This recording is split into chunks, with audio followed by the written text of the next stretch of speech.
Okay, welcome to section or module 8.05, perfect square trinomials. Now, I haven't looked through this yet, but I did read the first page, and it is very, very strange. But anyway, in Variable Town, there are rules as to who may participate in a square dancing competition. Grab your cowboy boots and figure out what types of binomials are allowed to compete.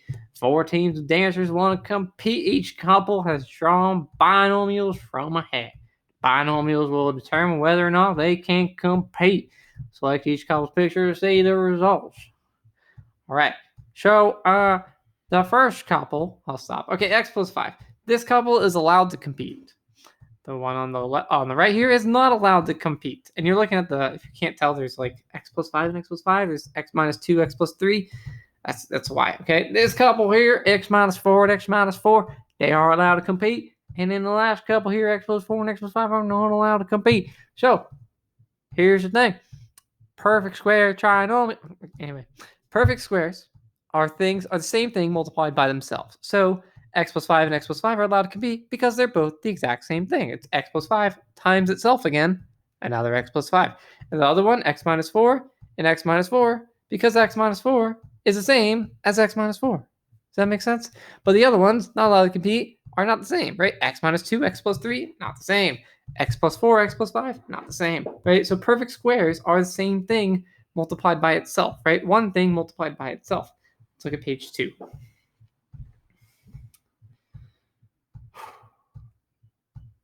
If it loads. Come on, you're so close. You're so close. Work. Load. I'm gonna need to relog the thingy. Hold on. Let's go back. I'm sure you guys run into the same issues at home. It acting kind of slow. You just gotta be patient with it. It eventually likes to work at some point, but sometimes it takes a little while for works. You know what I'm saying? Page 2. There we go. Identifying perfect square trinomials. You have already discovered that when you multiply two binomials that are exactly the same, also known as squaring and binomial, special things happen with their product. Okay, you can see kind of an example there. Let me give you a numerical example. Obviously, they have one in this video here, but I will go ahead and let's work out an example, right? Let's look at the two that we had in the beginning. X plus 5 times itself, x plus 5. Now, first thing I want to point out is you might see this written instead as x plus 5 squared. Okay, this and this are the exact same thing. Okay, a lot of times people like to think that this is the same as x squared plus 5 squared, but it's not. Okay, it's actually the same as x plus 5 times itself, x plus 5. So keep that in mind, that those two things are indeed the same. Okay, so x plus 5, x plus 5. So let's multiply these together. When you multiply x times x, you get x squared. X times 5, you get 5x. 5 times x, you get 5x. And 5 times 5, you get 25. And ultimately, when you combine the like terms in the middle, we end up with x squared plus 10x plus 25. Okay? And the way they've written it is a squared plus 2ab plus b squared. So, I guess if you consider this a as x and b as 5, then you have the first part squared plus 2ab, which would be 2 times x times 5, which would be 10x, and then b squared, which is 5 squared, you get 25. So ultimately, if we even just take the generic one, let's say we have a plus b squared, right? A plus b times itself, a plus b, you're going to get a times a, which is a squared. Then you have a times b times a, which is another a times b, and then b times b, which is b squared. So when you combine the two ab's, that's just saying you have 2ab plus b squared. Now I'm going kind of fast here because it's not really that relevant or that important, but it is sort of a cheat code, if you will, because if you consider a to be the x in the last example and the b to be the 5, then you can just change the a's to x's to make that x squared, and then b's to 5s. So I'm just kind of putting those in there, right? B to 5 squared. And ultimately, you'll see we end up with x squared plus 2x times 5, which would make 10x, and 5 squared, which is 25. So it's just, I guess it's kind of like a formula, if you will. Instead of, actually, foiling it and getting the answer, you're kind of using this formula to get the answer. But I mean, I still kind of prefer the old-fashioned way, right? Of just foiling it out, me personally. But that's what they're explaining to you here, is that there is kind of a formula or a shortcut for it. Although I don't necessarily think it's that much faster. I think it's a little more confusing, but it's not that much faster. All right. So here it looks like they're asking a question: is blank a perfect square trinomial? I'm kind of curious to see how they do this, actually, how they work it out. If they work it out like I work it out, or if they do it differently. 8x plus 16 a perfect square trinomial? The first term, x squared, is a perfect square. It's the square of x. The last term, 16, is also a perfect square. It's the square of 4. If you take the square root of the first term and the last term and multiply them together, you get 4x. Now, is the middle term 2 times 4x? Yes. 2 times 4x equals 8x. Therefore, this Okay, their explanation is weird, but I guess it works, right? They're saying x squared plus 8x plus 16. So they're kind of going based on that formula of a squared plus 2ab plus b squared. So they're looking at the first term and the last term, and they're seeing if they're perfect squares. And they are. X squared is simply x to the second power, and 16 is simply 4 to the second power. Essentially making x the a value, if you will, and the 4 the b value, if you will. Which is claiming that in the middle, when you have 2ab, right, which is 8x, if you plug that stuff in, do you end up with 8x? So 2 and the a being x and the b being 4, 2x times 4 does indeed make 8x. So that's what they're saying. They're saying, hey, that matches this, blah, blah, blah. And then you've got a perfect square polynomial. My preference, honestly, though, is just to do kind of the old-fashioned way, right? Let's just factor it in general. If you think about the puzzle, the riddle we solved before, 2 numbers that multiply to make the a times c number and 2 numbers that add to make the b number. In this case, a is 1 and c is 16. So if you did 1 times 16, you would have 16. So I need 2 numbers that multiply to make 16, and the b value here is 8. And now just solve this puzzle, right? What 2 numbers multiply to make 16, and same 2 numbers add to make 8? Well, they're both the same number. 4 times 4 makes 16. 4 plus 4 makes 8. And because they're the exact same number, that's how we know that this is a perfect square trinomial. Our answer would be x plus 4 times x plus 4, right? And you could clearly then tell, hey, x plus 4 is the same as x plus 4, bada bing, bada boom, it's a perfect square trinomial. So I prefer the solve to just do the old-fashioned way, do it like we did in section 8.03, factor it like you normally would. Don't try to create a new scheme for it, but they do. And for some people, it is easier. Don't get me wrong. So it's just not my preference, but it might be some other teacher preferences, or it might be some of your preferences, and there's definitely nothing wrong with it. It's just something different that could certainly work out for you. Let's look at the next page.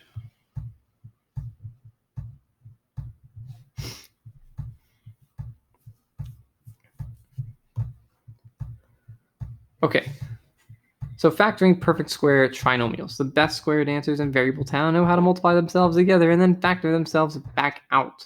If you were already given a perfect square trinomial, like this one, x squared plus 14x plus 49, and asked to factor it, you could certainly use what you already know about factoring trinomials to do so. Okay. Let's see what they've explained. Okay, I see. Okay, all right, I get it. So they're saying, hey, if you recognize something as a perfect square trinomial, then don't do more work than you have to. Just go ahead and write your answer that you already know is going to be there. So they have x squared plus 14x plus 49. Hey, I recognize that 49 is 7 times 7, And I recognize that 14 is 7 plus 7, right? I recognize my, if I were to solve the puzzle, two numbers that multiply to make A times C and two numbers that add to make B, A is 1, C is 49, so obviously that's 49, and the B value is 14, I recognize that, hey, 7 times 7 makes 49, 7 plus 7 makes 14. Hey, I recognize that I have a perfect square trinomial here. Well, in that case, I clearly know my answer would be x plus 7 and x plus 7, or essentially x plus 7 squared. You can write it like this as well, right? This is just kind of saying, hey, if you got the shortcut, go ahead and write it out. But this is no different than section 8.03. You could still factor it the old-fashioned way, perfectly fine, right? X squared, the square root of that is x, 49, the square root of that is 7, boom, x, 7, x plus 7, x plus 7, right? So they're just kind of showing you a, I guess, more efficient way of solving it, but not one that's necessarily, I don't know, better. I'll let you be the judge of which one's better. On this example 2, I don't know what they're going to show you in that video, but the first thing that I would say that I notice, 2x to the third minus 24x squared plus 72x. First thing I notice is a GCF, a pretty big GCF as well. Each term here is divisible by 2. Each term also has an x in it. So factoring that GCF out is going to help us tremendously. It would leave us with x squared minus 12x plus 36. So I factored that GCF of 2x out. And now looking at the polynomial inside, hey, I recognize that 36 is a perfect square of 6 squared, right? And I know that the 12 here is, a negative 6 times or plus a negative 6. Remember, if you just solve the riddle the old-fashioned way, like we can, right? We're looking for two numbers that multiply to make A times C. In this case, A has now become 1 since I factored out the 2x, and my C is 36, so 1 times 36, which is 36, and two numbers that add to make the B value. My B value is negative 12. And by solving this, I'd recognize that my two numbers are negative 6 and negative 6. Negative 6 times negative 6 is positive 36. Negative 6 plus negative 6 is negative 12. And look, they're both the exact same number, meaning that my factors will be x minus 6 and x minus 6. Or simply write it as x minus 6 squared. However, don't forget that you did factor out the 2x in the beginning, and that factored out is still going to be on the outside. So it would still be relevant either way we want to write our answer. But yes, there is a GCF there. So that's the only new thing to this one. This one looks complicated, but really you just have to factor that GCF out first, and then you recognize the polynomial from there can be factored pretty quickly. Okay. But they have a video there. They might explain it differently. I'll let you guys explore it.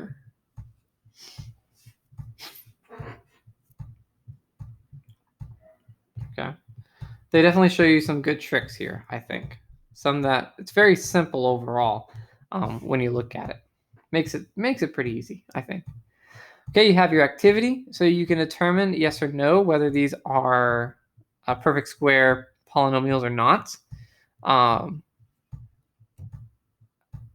There's multiple questions to that. Activity 1, I'm sure this is activity 2. Yes, it does the same thing. It's kind of asking which form is the right form or factored form of the polynomial. And let's see what page 6 is.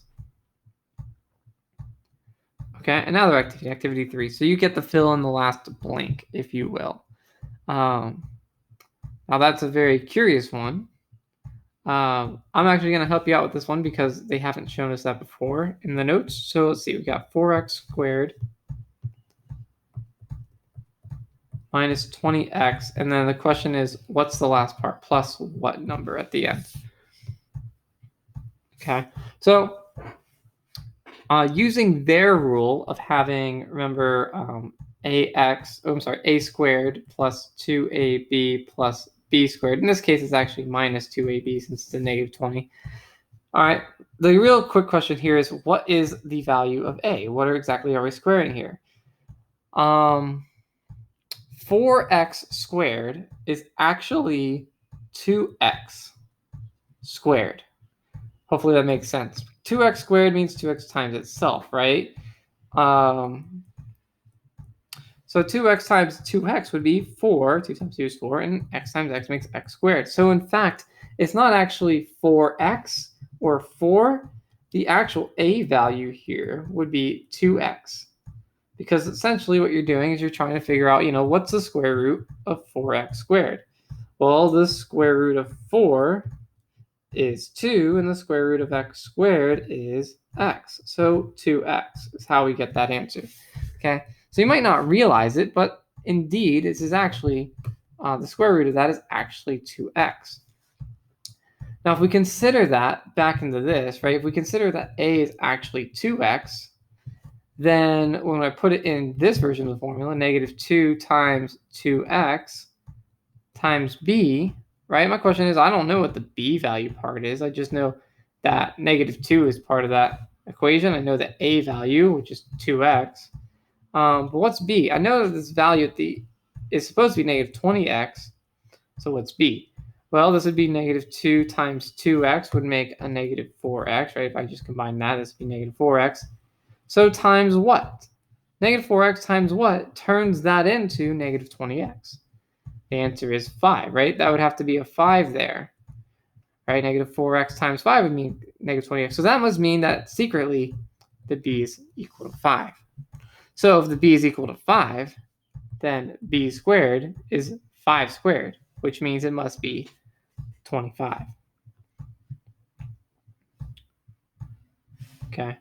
See, it does that there. It's very interesting how it works that out. I've explained it. Let's try maybe one more to kind of help you out, right? So 9x squared blank x plus 49. So 9x squared plus blank x plus 49. All right, so again, let's take the square roots of these. Let's do it their way, right? Square root of this. So the square root of 9x squared, well, the square root of 9 is going to be 3, and the square root of x squared is going to be x. So what's considered my a value is 3x. Okay, so let's keep that in mind. And let's do the square root of 49. We know the square root of 49 is 7, so that must make my b value 7. Okay, so if my a is 3x and my b is 7, remember the middle part is plus, in this case, it's got the plus sign, it's 2ab. So this would be 2, a is 3x, so I'll put that in. B is 7, so I'll put that in. So I have 2 times 3x times 7, because it's just part of the formula, 2ab. So that's 2 times 3x, that's going to be 6x times 7, that's going to be 42x. There we go. 42x. 2 times 3 times 7 is 42. X. So let's see when you check your work. Yes, it would say 42x there in the middle, right? So, yeah. I mean, there's more than one way to do this. I prefer kind of the old-fashioned, just factor it. But of course, if you're looking at activity 3 really, really relies on you using their method with their formula. Remember, their formula was you have a squared plus 2ab plus b squared, or a squared minus 2ab plus b squared. Either way, you take the square roots of the ends to figure out what the a and the b are, and then use them in the middle. Okay? It's a pretty simple thing overall, but if you have questions, I can certainly understand, and I can certainly help you guys out or re-explain this if you have questions, or check out another teacher's Zoom lesson or their videos. I'm sure you'll find it very, very helpful. To each their own on this one. This is definitely one that there's more than one way you could try to get to the answer. But activity 3 really relies, I think, on you using these formulas. I don't really see how you can do this activity 3 here without knowing those formulas. You can do everything else without having to use those formulas, but activity 3 really requires it. And if it's on the quiz, you might as well know what they are. So I'll cut you off there. Good luck with it. If you have other questions, like I said, ask them in the discussions tab or message me or your other teachers. I'll be happy to help you. All right. See you guys later.